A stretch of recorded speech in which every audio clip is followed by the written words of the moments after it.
Hello, everybody, and welcome to another edition of There's a Will. I have with me in the studio the illustrious, the man who moves in mysterious ways, a gray eminence, if you will. Not quite gray enough for me, but not yet. No, nonetheless, you're working on it. And his name is Iwo Bender, old friend of mine. Iwo, it's good to see you. I'm going to reach over and shake your hand. Good to see you. Yeah. Now, I can't shake the hand of our other guest, but I will shake his hand metaphorically because he's a good man and a man who is very knowledgeable about things that are going on right now here and on the front line in Ukraine, and that is Tony MacFarlane Gonzalez. And today we're going to... There he is. Hi, welcome to the show. Thanks, guys, for having me on. You bet. It's good to see you and good to have you on again. Tony was with us on the last show, as were you. And we've moved our recording time, before we go on, we moved our recording time from the weekend to during the week because there's so much summer activity with live broadcasting and political stuff that we had to find, in order to have peace of mind and be able to record properly, we had to move to the middle of the week. Which is fine with me. How do you feel about that? Well, I mean, you know, that... okay, that's enough. Yeah, well, yeah. Whatever. Yeah, okay. That was a very eloquent That was good. Yeah, I enjoyed that. Eloquent, yeah. Yeah, would you care to elaborate a bit? Oh, thank you very much. Excellent. Yes. That elaboration was perfect. Very good. And Tony, who's new to this madness, will, I'm sure, pick it up in due course. We have a lot of weird things going on. Some of them have been weird for a while, but they've just been exaggerated on the European front. And I'm not talking about a war. And when you talk about gun crime in the United States, what about the Russians and their gun crime? I don't know. They have bigger guns. I know. What about that gun crime, erasing cities? What the heck? Yeah, I don't know. I don't think it's right. But, you know, what do you think about that, Tony? I honestly think that it's just too bold of a statement that the media is blaming the issue. Does not even pertain to what actually is going on. The fact of the matter remains that I see most of the European countries here, they vet people via the psychological approach. And my wife and I actually have had a huge argument on this one because she is a psychologist and she does do the vetting for some people that are going to be gun owners. And she, and a good agreement and like good arguments with her. But that's what she says. That's the main issue in the United States is that they don't do psychological evaluations of individuals. And then I bring up the point that, well, what about vehicles? Vehicles kill more people than weapons. Exactly. Yeah. And per capita. And that's why I asked a whole bunch of people that post these. I'd like to be argumentative sometimes when I get bored. And I posted to them and said, hey, so what about the vehicles? For instance, the 4th of July weekend kills roughly about 450 to 700 people in the United States alone, and that's across the country. And then they're talking about a weekend where 220 people were killed with weapons. Chicago alone has illegal weapons killings with gangs and violence that is obscene, about 61 deaths. Yeah. And that's just with guns. Yeah. Now, what weapons? What's the definition of a weapon? Anything. For Pete's sake. Anything you can use to cause bodily harm. Right? Exactly. Yeah. Well, and if I may just chime in China, for instance, they have and have had for quite a while a series of attacks in kindergartens done with knives, right? So because of course you cannot buy a gun in China. But you know, so knives are dangerous. Yeah, well, anything is dangerous. In Britain, they have a lot of knife. They have a lot of stabbings. That's true, but and in Poland, they have a lot more stabbings than they do. But these were in China. These were actually mass attacks, right? So a madman comes to a kindergarten and stabs children, right? So the most defenseless people you can possibly imagine, but doesn't need a gun to do it. So I don't in a think sense, if there is a will, if there is a bad will, there is always a way. So you know, you mean an evil will? A very evil will. We're not going to. No, we're not advocating. Not me. We're not advocating. I'm not talking about me. No. Listen, I don't think you should stab children unless you're going to eat them. No, fair point. You've got to at least consider eating them, as Jonathan Swift taught us. Indeed, that was satire. That's satire. It's based on Yes, a exactly. modest proposal. Swift was A an modest 18th proposal. century British satirical writer. That's to right. explain, and he did Right. write a piece about Eating babies. eating babies, And it was As satire. satire. And so- I'm being satirical. And we're being trigger warning Yeah, people. trigger warning, We warn satirical. about triggers. And a bit of irony Yes. in that as well. It was not meant that we really should, although it's an idea. No, We should apologize I'm not going to again. double down on that. Although some babies do need eating, let's face it. I've never Tony. been a baby. Tony, did you see The Irishman? You were just born like, you were never a baby. Yeah. Never. Tony, have you seen The Irishman? No, I have not. It is a film by Martin Scorsese, an Italian-American director. You may have heard of him. Mark Swieszewski, tak. Yeah, he did a film called, you said talk? I like that. Yeah. Do you speak Polish at home? I try, but it's failing. Yeah, I try as well. But, yeah, exactly. We do the best we can. But we make an effort. Yes. That in the movie, there's a scene with Al Pacino, and Al Pacino is he's making a speech, or he's talking to a group of people anyway, and he's going, I think it's a close group of people that he knows, and he says, okay, here's the thing you do. When it's a gun, you rush a gun. You rush a gun. When if it's a knife, you run. So you rush a gun, you run from a knife. And think about why. That's Al Pacino in the movie. Think about why. Why would you rush a gun and run from a knife? Because a knife, anything it hits can kill you. Slash an artery, puncture an organ, and you could die. Bleed out or die. Yeah. Whereas a gun, might just, it might get you, but he might wing you. It's easier, and if you divert it. And this is actually, from what I read, a fairly standard technique that was actually used in Warsaw at the Victoria Hotel in the 1970s. If you remember the movie Munich about the special Israeli operation of taking out those who killed the Israeli sportsmen at the Olympics. One of those incidents happened in the restaurant of the Victoria Hotel in the right smack in the center of Warsaw, and the Mossad operative pulled out a gun on one of those terrorists, and that's what he did. He rushed him. So he was wounded several times, but not killed. And at this time, the agent had to run. So yeah, these things. He ran from what? The gun or the knife? No. The Mossad agent ran from his would-be victim, right? Because he was that was the terrorist that he shot him several times. But since he was closing the distance, and he basically lost the ability to be accurate. Yeah, because when you're closing in with a gun, it's less accurate. Do you find that's true, Tony? You know more about this than we do. We're amateurs.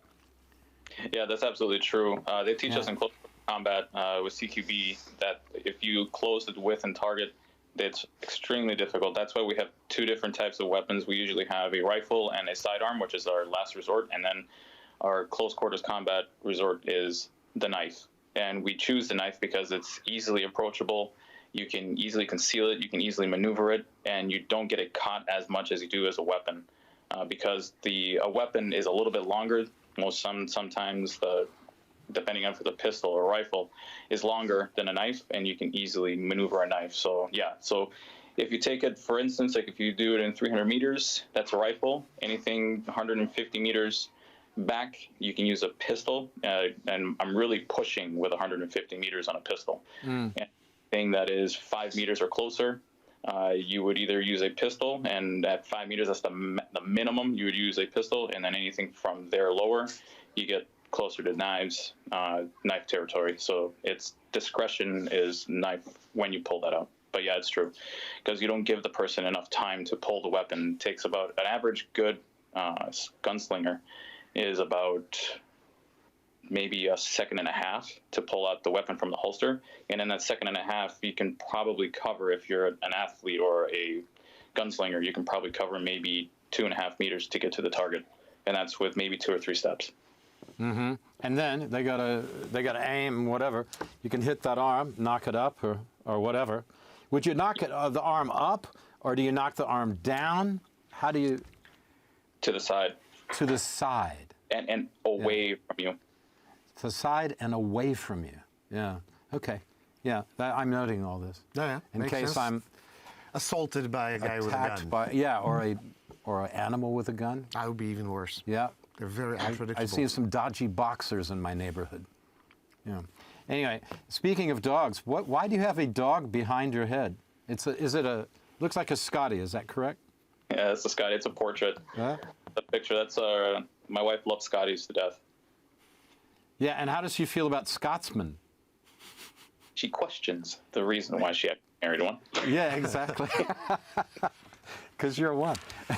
And does she buys these, or does she design them or something? No. She actually found this online. It's actually okay. cool, but it was took a while to get actually. Yeah. See, your wife is a psychologist, and when I look at that, I see a woman reclining on a chaise lounge as well. Yeah. Interesting look. Yeah, I know, it's strange, but I often see that in my mind, and it never happens in real life, unfortunately. But never mind, we can dream. And No. I must go to the beach or something where a woman might be doing that. Yeah, they're not. Chaise lounge on a beach. Good luck. Not on a beach, but No. on a veranda. Okay. No, that wouldn't be on a veranda either, would it? No, not What really. is a chaise lounge? It's like a sofa, isn't it? It's Yes. it's Oh, you like put sort of a lower, more elaborate type of I'm talking about a lounge chair. 18th century sofa. Yeah, I don't think many 18th century sofas are on the beach these days. Not anymore. Not even in the 18th century.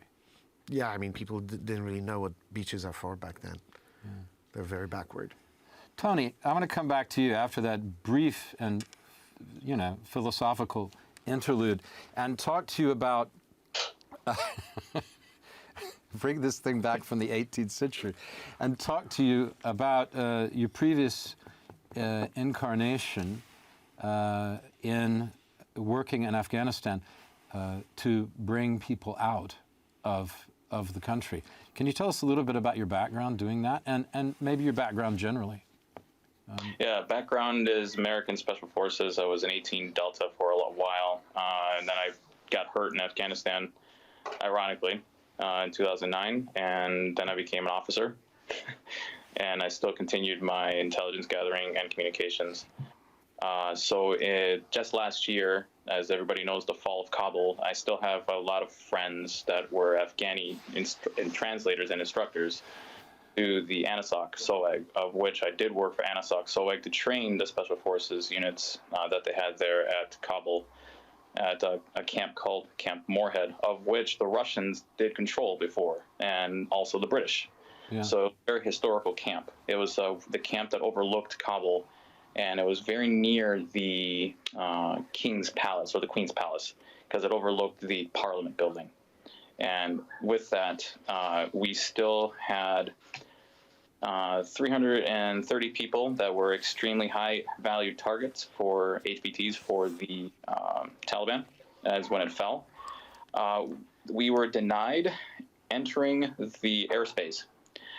We did land. They told us to land and refuel, but they did not allow the 330 people, which were waiting for us at the north gate of HKIA.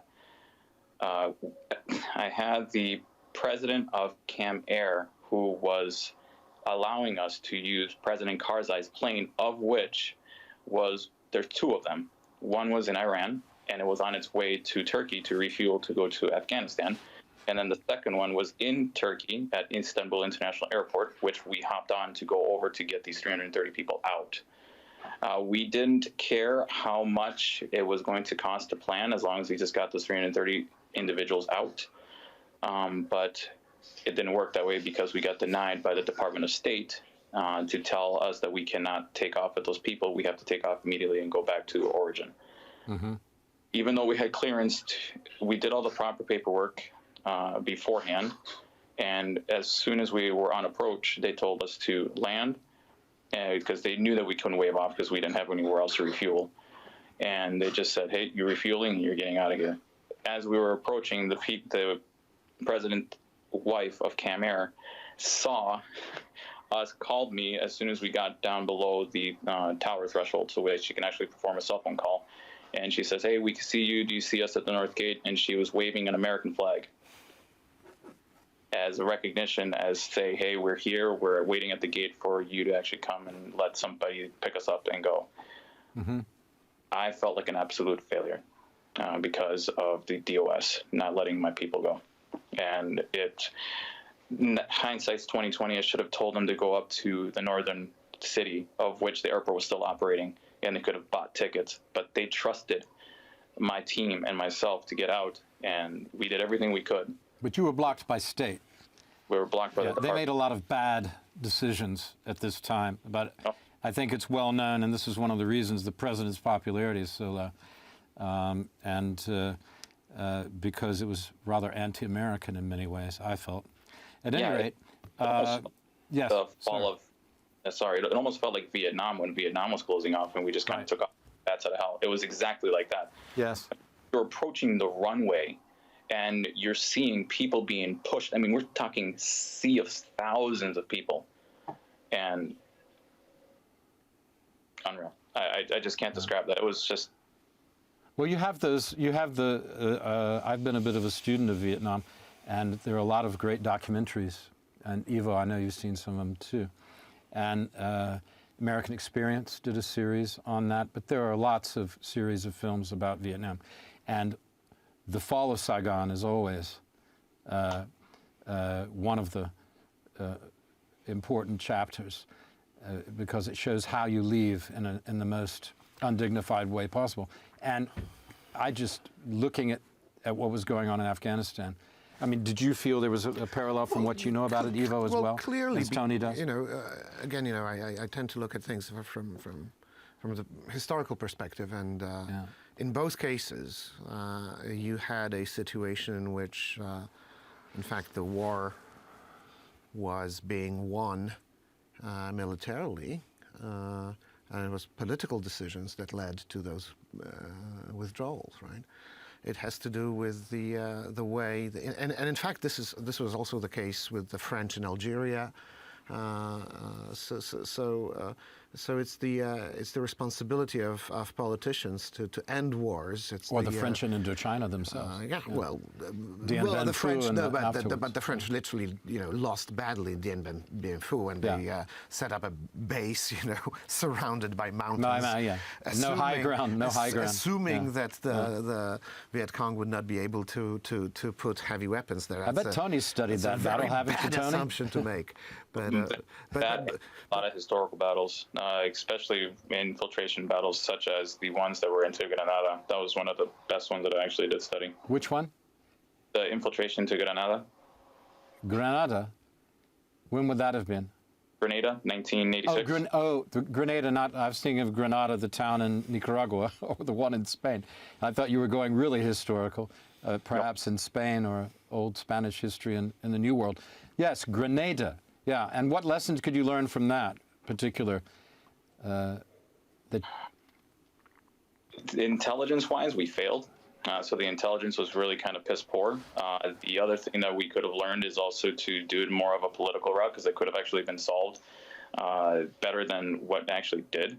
The instability, instead of trying to bring in conventional forces, we should just remain in some environment like that as to special forces only, or tier 1 operators. Because if you take a look at Afghanistan, we actually did win that war in the first 3 to 5 years until the conventional forces came over, because we are taught to actually be part of the local culture and understand the culture and respect it, and actually take their instructions and intelligence and vet that information as we're on the ground to actually conduct operations.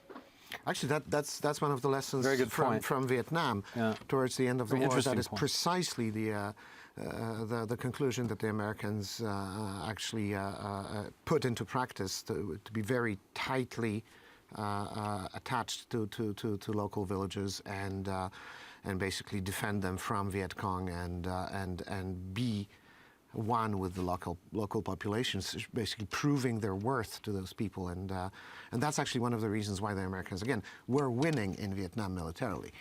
The more soldiers, I think it's a very interesting point that Tony made, because it's certainly true in Afghanistan, at least it appears to be true, and now Tony said it's true from his point of view and experience, that the more soldiers you put in, you begin to lose a lot of times. Whereas if you have the special forces, particularly at the beginning of Afghanistan, the special forces working with the Northern Alliance, if anyone goes back and looks at the films about that, you'll see that it was rather successful. Yeah, but you know, on the other hand, you know, you cannot Osama fight. bin Laden was run out of the country. Yeah, but you cannot fight, you know, full-scale conventional wars with just special forces, right? Well, not if you're going to fight. There's a reason why they're called special. But do you want to fight the conventional? I thought that was the point. You don't necessarily. Precisely. You don't want to fight the conventional. Precisely. In order to win a conventional war against an enemy that is unconventional, you have to use their tactics. Exactly. And the tactics that we were using after 2004, 5, and 6, when we started bringing conventional forces in,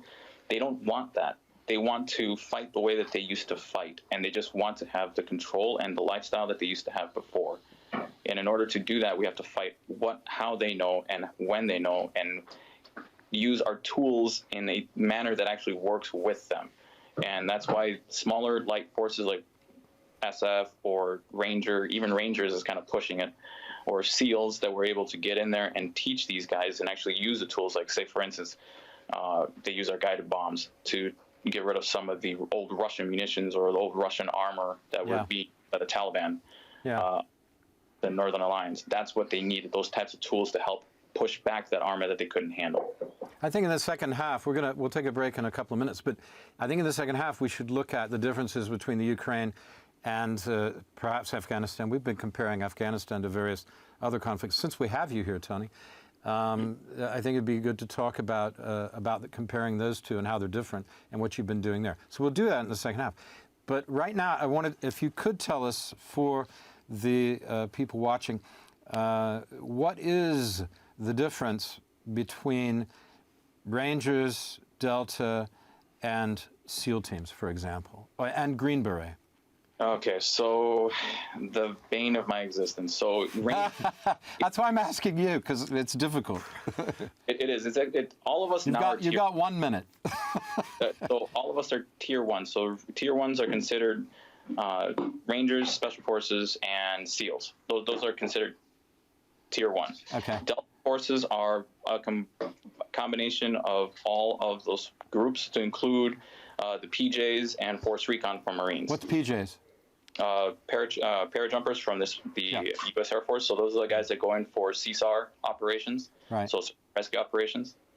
Right. So of anybody that's either down pilots is their specialty, but also special forces units that get bogged down for emergency evacs, for medical, or SEALs that just need that brain dead sometimes, that I feel like they are, but they get bogged down and they get hurt and they go in when most people don't. So it's kind of like the Coast Guard, but they are much better trained and more lethal. Yeah. And they're really good individuals and really professional at what they do. The Delta's the #1 shooters, aren't they?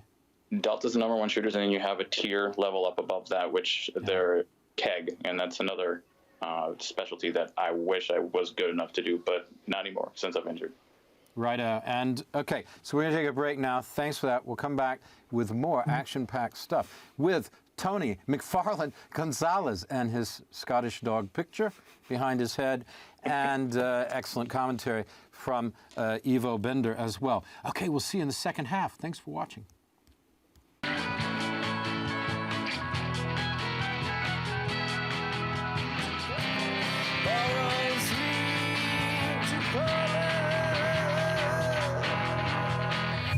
Hello, everybody, and welcome back after that short, what we call a przerwa in Polish, a break. Przerwa with a strong R. Przerwa. It sounds almost as if you were cursing now, so please stop. Yeah. I know, I have to be careful. That's why I was trying to be careful. All right, well. Yeah, it sounded... You tried. It could have been dirty, though. It's the effort that counts. We're not doing anything dirty on this show. I appreciate this show is clean. every it's a time. family entertainment. Every time you try to speak Polish, I really appreciate it. Yeah, thank you very much. And I'm not going to przeklan, what is it called? Przeklinać? Przeklinać. I'm not going to do that. Don't. No, Tony might do that, but I'm not going to do that. Tony MacFarlane's joining us from. Are you in Poznan? No, Bydgoszcz. Oh, Bydgoszcz. Sorry, you're in Bydgoszcz. You were in Poznan last time. You live in Bydgoszcz, right? That is my home. Right. I'm Iwo Bender in the studio. Bydgoszcz, I was there doing a series of travel things there, Tony. Travel shows, travel bits, I call them. No, I don't call them that. I just made that up. But they could be called that. Travel episodes, right? I like Bydgoszcz. I thought it was fun. Of course. Really? Yeah, I thought. Yeah, I mean, it's a nice place to visit for 30 minutes. Let's be honest. And then get the heck out of there. Anywhere. Well, I mean, it is the ninth. That's not true. I enjoyed because I like the history and the architect. I like that part of it. So that I always do that. If you're just going there, I mean, let's face it. It's not the south of France. But it has a very strong French connection. The main street of Bydgoszcz is Avenue Foch, named after Marshal Foch, the marshal of two nations, Poland and France. I thought he was like Marshall Fields. He had a department store. No, Marshal Foch. No? Okay. He was a... Not to be confused with Marshal. Was he like James Arness, Marshal? He was like Gunsmoke? He was a bona fide Marshal of France and of Poland, military man, hero of the First World War and of the Polish-Soviet War. Marshal... who? Foch. Foch. Avenue Foch in Bydgoszcz. Avenue Foch in Paris. There is one in Paris as well. Yeah, so Bydgoszcz and Wasn't Paris. he friends with that guy Pershing? They were kind of colleagues anyway. I think yes. They were colleagues. I don't know if they were friends. I think yes. Yeah.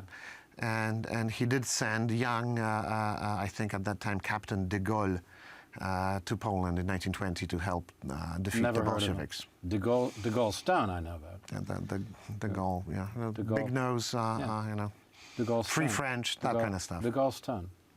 Get it? Yeah. Get it? See what I did with that? I changed that name into a pun of a... Yeah, it wasn't very successful. But Not because he was... Because he was like a pain in the,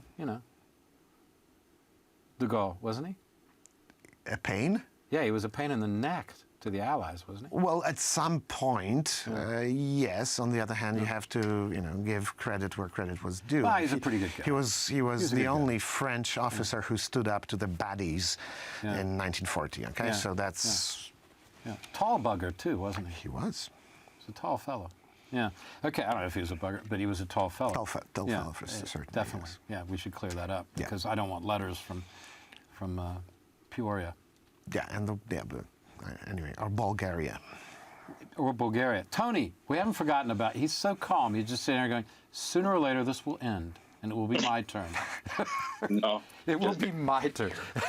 He's like, please, can I have my turn? I have something interesting to say. I never get to say it.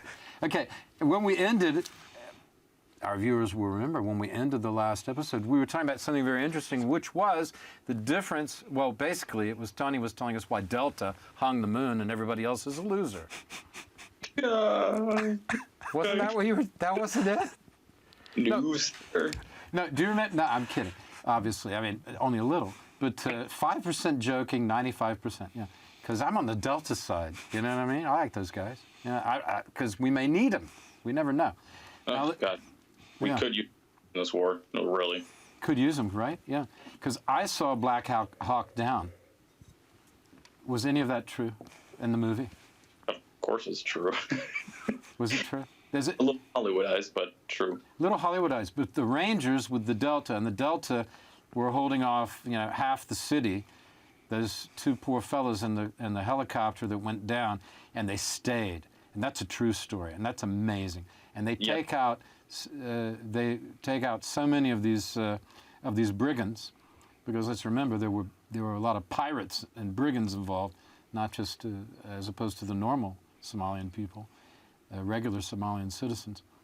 This was a kind of a brigand uprising, but the Rangers working with them integrated, right?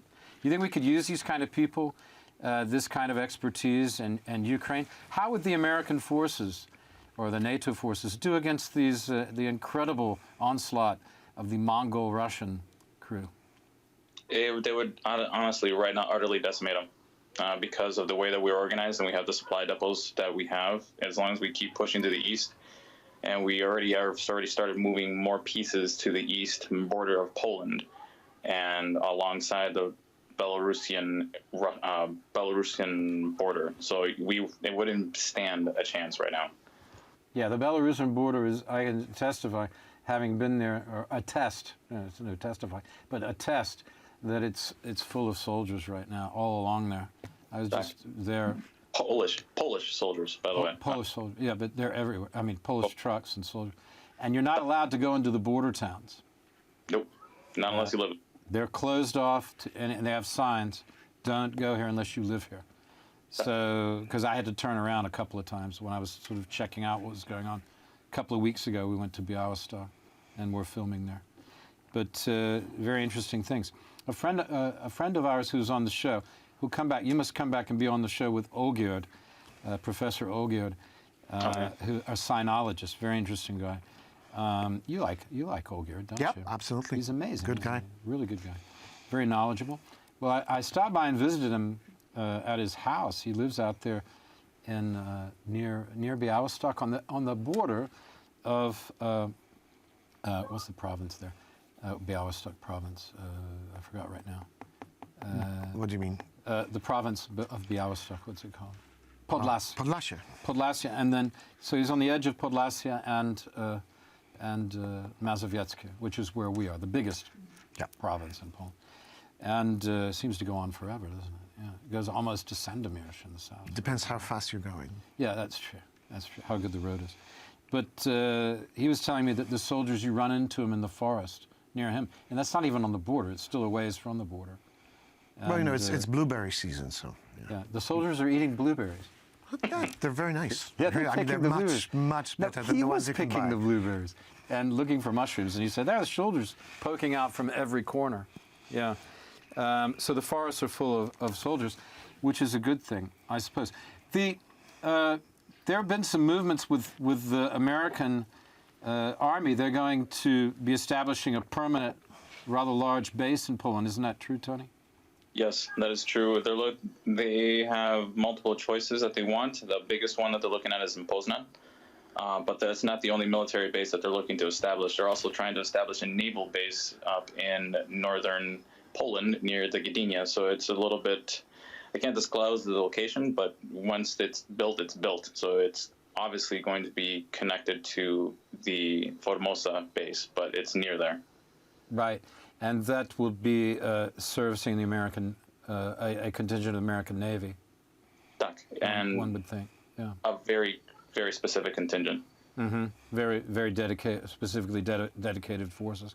Tell us what you've been doing. You told us a very, very interesting story, which, you know, good Lord, could go on forever, and we could get talking about the early days in Afghanistan, and that would go on. We'll do that on another show.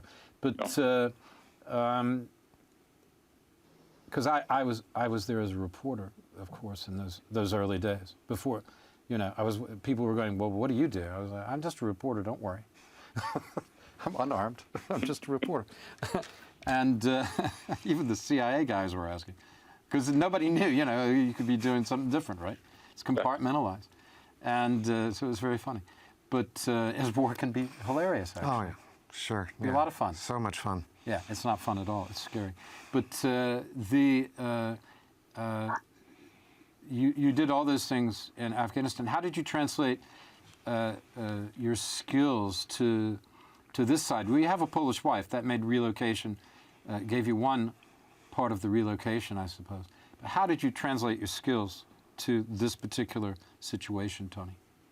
To which one? To Afghanistan or Ukraine? To the Ukraine situation now. I wanted to move on to that.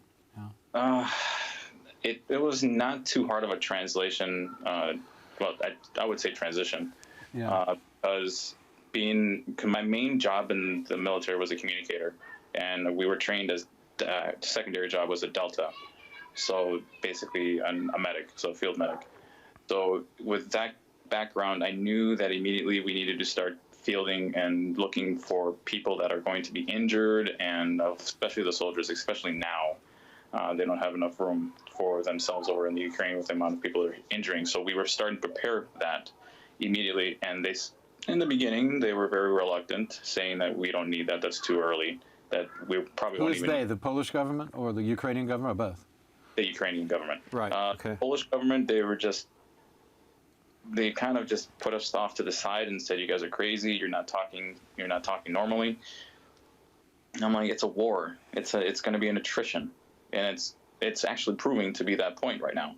and they're taking town by town by town, little by little, and we're already at what, day 129 or 136, one of the two, and it's going to be even worse. That's what we planned for, and we knew it was going to happen. Now the Polish government's actually listening to our advice from not only the August Mission individuals that we used to work with and that still work with, to the Ukrainian government that we have been working with, especially with Mr. David Kaiser. He is a godsend. He's a very good organizer for the medical part, and alongside other agencies that we're still working with to give us all the information and the backup that we need to have people pay for it. Yeah, David Kaiser is a very interesting guy. He's been on the show. I have to have him back with you. But he was working with the Green Berets in Vietnam, and also grew up in Roswell, New Mexico. Can you believe that? So he's got UFO stories. I mean, David he's not literally out of this world, but metaphorically for sure. He's one heck of an interesting guy. He is and as you say, a godsend to all of us, with his intellect and his networking abilities in the present conflict. So also, Poland is right at the center in the front line, but Romania is important too, isn't it? And I was thinking at the beginning of the war, I'm going to come back to you and let you talk, but I just wanted to say, at the beginning of the war, I was thinking, where would you go if you were in the Ukraine and you wanted to be the safest place and you couldn't get out, for example? Where would you go? I would think you go to that extreme southwestern corner by the Romanian border. It's very mountainous. It's virtually impassable if you block a few of the small roads, and you could keep people out of there. And it's very hard to saturate it, bomb it, because of the terrain itself. I don't know if you've ever been there on that border. I have, several years ago. You have been there, yeah. Yes. It's a very interesting terrain, isn't it? It is. It reminds me of the northern Afghanistan. It is extremely rugged. That is correct. That is correct. It is a series of hills and mountains and valleys and rivers and streams, almost impassable, right? Duck. And a great place to have your last stand. I mean, you would never get people out of there once they're dug in, right? No. It's basically taking it. If Al Qaeda was really organized, they would definitely have held the U.S. forces or NATO forces there for decades. Yeah, but they weren't. Yeah, no. Despite all those, whatever happened to all those caves they were supposed to have, with all the, all this infrastructure like the Nazis had, something like that. There were all these stories that the Afghans had these elaborate caves, where they were watching television and. Satellite television and playing snooker and with chaise lounges, yeah, and stuff like that. But it wasn't true. They did have caves, though, as we all know. Plenty of places to hide. So going back to your work in the Ukraine, how did you get involved in this? There was a lot of activity right at the beginning of the war. How did the beginning of the war go for you? And just tell us how you got involved, Tony. I got involved because a couple of the guys knew what I did in Afghanistan, and what a failure it was because of the DOS, and it was just such a ruckus. So, needless to say, DOS is the Department of State. That's the Foreign Office of the United States. Yeah. Okay. Yes, Roger. Yeah. And the guys that I worked with, they knew some of the years. Hey, Tony, what are you going to do with the Ukraine? It's my home. It's close to my home. It's an unaffected point. So I took it upon myself to contact individuals here in the Department of State that I asked for before to give me landing clearance here for getting my plane here in Afghanistan. So they knew who I was. They contacted me via different channels. And on top of that, I also got involved with, they put me in contact with Ray. Oh, yeah, I know Ray. I forget his last name, but I know who you mean. Yeah. Is it Wojciech? Wojciech. Yeah, that's it. He's the one that put me in contact with David, and the snowball ran from there. And then also had a couple of my teams that wanted to work with me again, guys that I worked with in the past and from all over the world, British, Marine Force Recon guys, and then a couple of most of the guys that I've worked with closely in Afghanistan. and we started working and getting everything else in there. And we got a couple teams in there to get, for instance, one of our success stories, Artem. Unfortunately, his condition did not allow him to live. He's in hospice right now. But there's other stories that we have of soldiers and people that were brought out by these individuals and how we brought them out. And we've done assessments. So yeah, that's how I got pulled in to do medical assessments. And then it's snowballed into not only medical assessments, but also armaments and helping bring those arms and controlling logistics, and also bringing in food logistically and having connections with multiple different logistics companies and military companies that are putting and pouring information and pouring products or weapons to fight these guys back. Yes, we met at the logistics conference, the part of the conference in the beginning of April, and we went to the logistics seminar, I suppose it was. Yeah, it was which was by far the most interesting one. There were a lot of interesting characters there. You know, it was like the Star Wars bar. You know, because you have the people with the, you know, the people with the medical aid, and then the other people sort of skulking around, going, "No, I got guns." No. We got guns. If anybody needs guns, we got them. No. So, yeah, that was interesting. What have you learned from in the last 3 months or 4 months now, since the war started? How have your expectations changed during this time, if they have? Do you want my opinion? Yeah. We have failed miserably as the West. We have reacted too slow. Red tape has really held back what we should have done, and we are just prolonging the inevitable of what will pull some major nations into a longer, prolonged war. The longer we hold this kind of thought that this is not going to touch our home soil, the longer it's going to make it difficult to recover from a long war. Putin only knows one thing. Russian, I hope, will wise up, but he only knows one thing, is defeat. And he's only going to be met with that with armament. And it's that old saying, fight fire with fire. And unfortunately, this is the only way that this guy is ever going to learn. Right. And the way to make the tough choice, but we need to make that tough choice. Ivo, anything to add to that? Well, all I can say is that I hope that all the promised land lease stuff reaches Ukraine as soon as possible, or sooner. That's all I can say. So I think they're put on a drip, and they need a flood rather than a drip of equipment. So what's the holdup? I mean, I'm saying rhetorically. I know what the holdup is because Tony's just said it. But why is there a holdup? There shouldn't be. Is the answer, because if we don't do something about this now, it's going to encourage the Russians, then they're going to be fighting them up in Estonia and Latvia and Lithuania. I think it's always political.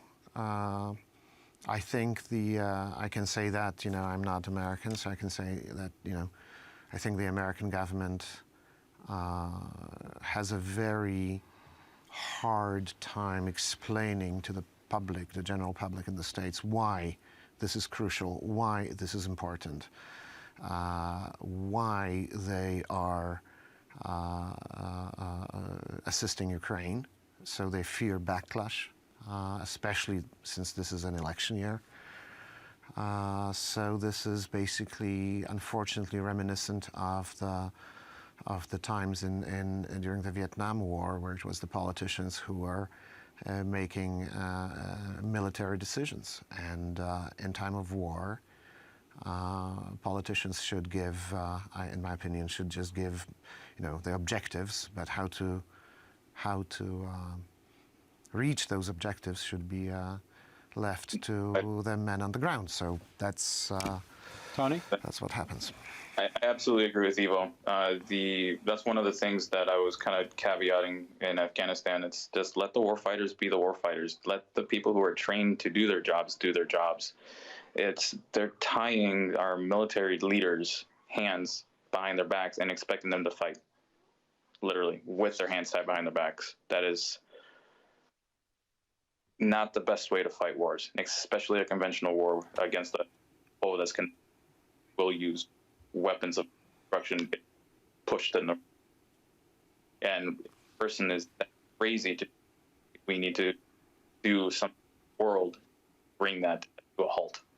Yeah, we need to bring it to a halt. Your sound was going in and out there, but the gist of it was that we need to stop the Russians moving forward, especially because their moving forward is wasting so much territory and people on both sides. This is a classic. It's not exactly like World War I, but it's classic in the sense of, oh, well, if we throw enough material and bombs at this, then somehow we'll win. But we already have learned from World War I that that is a useless strategy. Well, in a sense, we have learned that, you know, how Russians fight. It really hasn't changed from the 17th century, when the Russians were at first losing against the Swedes, and then basically said, okay, we can. They learned that if they mass artillery and forget any fancy maneuvering, they will be victorious eventually. But it's so much more destructive now, Ivo. That's the problem. Certainly. It's so much more destructive even in the First World War. But I think one key difference, and this is something that we also have to take into account, I think, is the fact that this way of fighting wars is effective when you have a lot of artillery and a lot of men. So that is the mindset of Russian generals. That's but how they don't have the manpower and that anymore. Is precisely, and that is precisely one silver lining in this situation. They literally, I mean, demographically, Russia is crumbling. So they're still using those tactics without one key component of this approach. Thank you. Tony, would you care to cap things? We got a minute. You want to wrap it up? Yeah, roger that. But Ivo is right that we have the Russians have a major issue, and it is very blatantly apparent. And the soldiers, the other thing you have to think about is their will to fight and the misinformation that they're getting. Yes, we're going to have some soldiers that will fight without wanting to know the truth behind it, but there's also insurrection and rebellion within their own armies that they need to know, and they want to know, and they want to know if it's a just war. And you saw that with some of these, what are they called, the conscripts. And it's still being prevalent there. But there is a mass misinformation, and the Ukraine is not telling the entirety of the truth that they're not winning the war. They're actually being pushed back. But that's because that brings up to another point, which we'd probably have in another conversation, is that we're sending equipment that is third rate, which is almost at end of life. And some of these field artillery pieces that I've actually seen have only had 3 days to last, and then they have to replace the barrel or take it back to their depot to get it. Thank you, Tony. I've got to cut it off there. I want to thank Iwo Bender here in the studio, and I want to thank you, Tony MacFarlane Gonzalez. Fascinating stuff from you. Come back and join us in the future. Ivo, too. I really enjoyed this conversation. I've learned a lot, and I want to thank you both. Thank you for watching. This has been There's a Will. I'm Will Richardson, and see you next time.